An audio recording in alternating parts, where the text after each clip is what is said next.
Question number 7 देखिए प्यारे बच्चों। और क्वेश्चन नंबर 7 में ये कहा है, एक पासा लाल रंग का है, एक पासा सफेद रंग का है और एक पासा नीले रंग का है, और वो तीनों पासे एक थैले में रखे गए हैं। एक पासा उसमें से चुना जाता है और उसे फेंका जाता है। अब प्यारे बच्चों, क्या क्या संभावनाएं हो सकती हैं? अब जब एक थैले में तीन रंग के पासे रखे हुए हैं, तो जब आप थैले में हाथ डालेंगे तो उनमें से कोई सा भी रंग आपके हाथ में आ जाएगा, है ना। तो मान लिया आपने लाल रंग का पासा निकाला और उसे फेंका, तो उस पर क्या क्या अंक आ सकते हैं, उसकी क्या क्या संभावनाएं हो सकती हैं, क्या परिणाम हो सकते हैं। तो लाल रंग का पासा फेंकने पर जो परिणाम होंगे वो क्या होंगे? पासा तो आपने लाल रंग का फेंका, पासा तो आपने लाल रंग का निकाला और उसे फेंका। अब फेंकने के बाद उस पर क्या क्या अंक आ सकते हैं? R1 हो सकता है, R2 भी आ सकता है। भाई, आर का मतलब लाल रंग का पासा है, लाल रंग के पासे को आर से, और सफेद रंग के पासे को डब्ल्यू से, और नीले रंग के पासे को बी से हम प्रदर्शित कर सकते हैं। तो लाल रंग का पासा आपने चुना है और उसे फेंका है। फेंकने के बाद हमें 6 अंक प्राप्त हो सकते हैं, 1 2 3 4 5 6 में से कोई सा भी। तो क्या क्या कंडीशन बन सकती है, क्या संभावनाएं हो सकती है? हो सकता है लाल पासा है और 1 अंक प्राप्त हो जाए, लाल पासा 2 अंक प्राप्त हो जाए, R3 हो जाए, R4 R5 या R6 हो सकता है। ठीक है। अब मान लिया आपने जब हाथ डाला था ना थैले में, लाल रंग का ना होके वो तो सफेद रंग का था जी। पासा जो है किस रंग का था? सफेद रंग का। अब सफेद रंग का पासा चुन लिया गया है और उसे उछाला गया, तो उस पे भी तो 6 अंक आएंगे। तो क्या संभावनाएं हो जाएंगी? W1 मतलब सफेद तो पासा है, और पासे को फेंकने पर या तो 1 आएगा, पासा तो सफेद ही रहेगा, या उस पर 2 आएगा। पासा सफेद ही रहेगा, नंबर उस पर 3 भी आ सकता है। पासा सफेद रहेगा, नंबर 4 आ सकता है, या 5 आ सकता है सफेद पासे पर, या 6 आ सकता है सफेद पासे पर। तो अगर सफेद पासे आपने चुना है सफेद रंग का, तो ये कंडीशन हो जाएंगी उसकी, ये संभावनाएं हो जाएंगी उसकी। अब मान लिया हमने तो ब्लू रंग का निकाला, हाथ डाला और ब्लू रंग का निकला, तो उसकी क्या संभावना हो जाएंगी? ब्लू रंग का तो पासा और उसे उछालने पर 1 अंक प्राप्त हो जाए, या ब्लू रंग का पासा उसे उछालने पर 2 मिल जाए, ब्लू रंग का पासा उछालने पर 3 मिल जाए, ब्लू रंग का पासा 4 मिल जाए, 5 मिल जाए, 6 मिल जाए। तो इसकी ये संभावनाएं रहेंगी। ठीक है।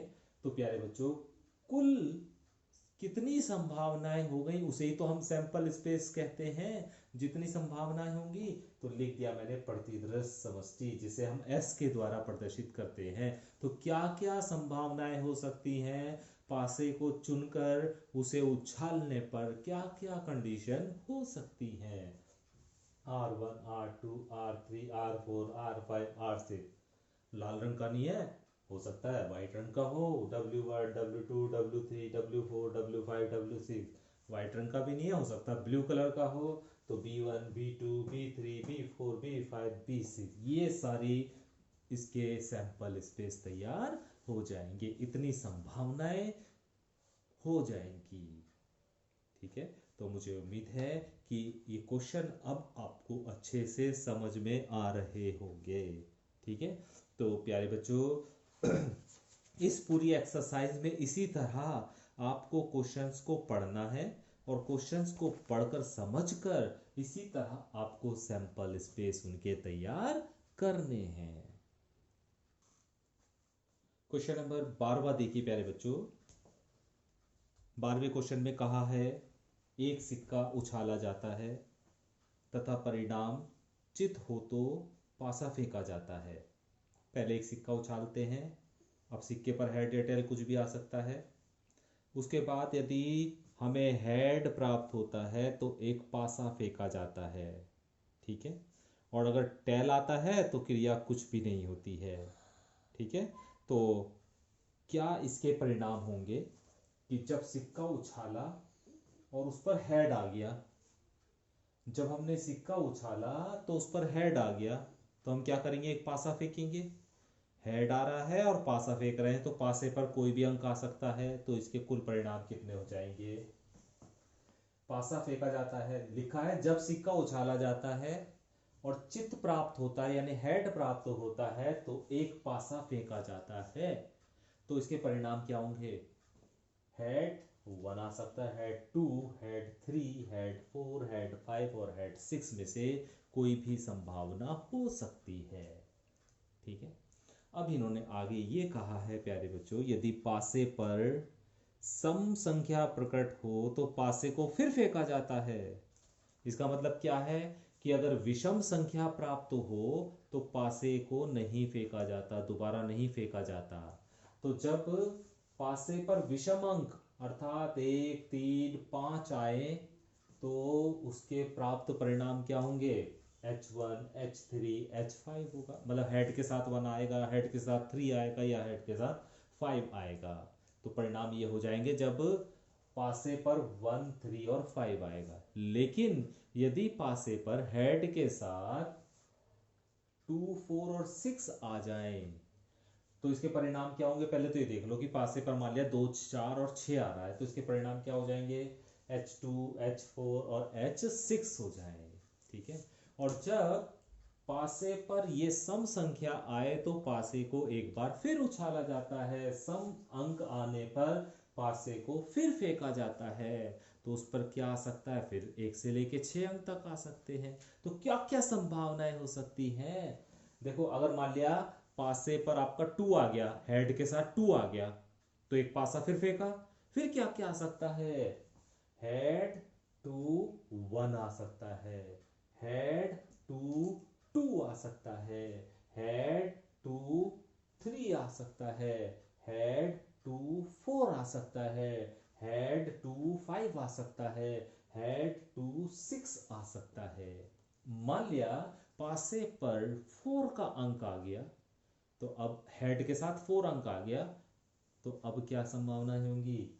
हेड 4 के साथ 1 भी आ सकता है जब दोबारा पासा फेंकोगे, हेड 4 के साथ 2 भी आ सकता है दूसरी बार पासा फेंकने पर, हेड 4 के साथ 3 भी आ सकता है, हेड 4 के साथ 4 भी आ सकता है, हेड 4 के साथ 5 भी आ सकता है और हेड 4 के साथ 6 भी आ सकता है।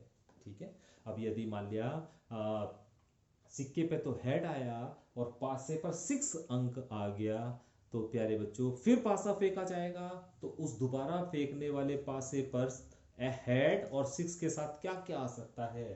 तो हेड 6, 1 भी आ सकता है, हेड 6, 2 भी आ सकता है, हेड 6, 3 भी आ सकता है, हेड 6, 4 आ सकता है, हेड 6, 5 आ सकता है, हेड 6, 6 आ सकता है। तो ये इसके कुल परिणाम प्राप्त हो जाएंगे जब आपका सम अंक आ जाएगा। तो इसका जब हम प्रतिदृश समष्टि बनाएंगे तो प्यारे बच्चों क्या बनेगी?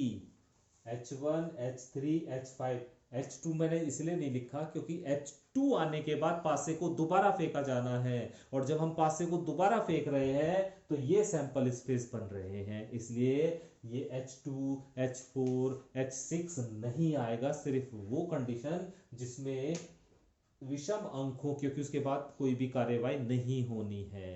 ठीक है, तो ये हो जाएगा, और इसके साथ साथ ये सारी कंडीशन आएंगी प्यारे बच्चों H2, 1 से लेके H6, 6 तक। मैंने यहाँ पर डॉट लगा दिया है, लेकिन आप इसे ऐसे नहीं छोड़ेंगे, इस क्वेश्चन को पूरा कंप्लीट लिखेंगे। ठीक है, तो यही इसका सॉल्यूशन हो जाएगा।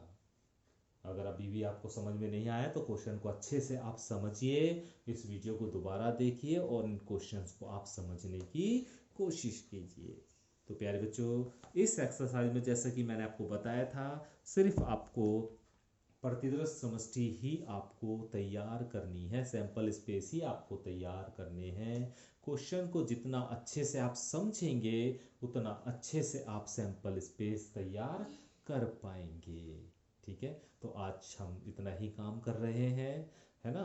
कल से हम कोशिश करेंगे कि इसके नेक्स्ट एक्सरसाइज में हम जा सकें, 16.2 को हम कल से स्टार्ट कर सकें।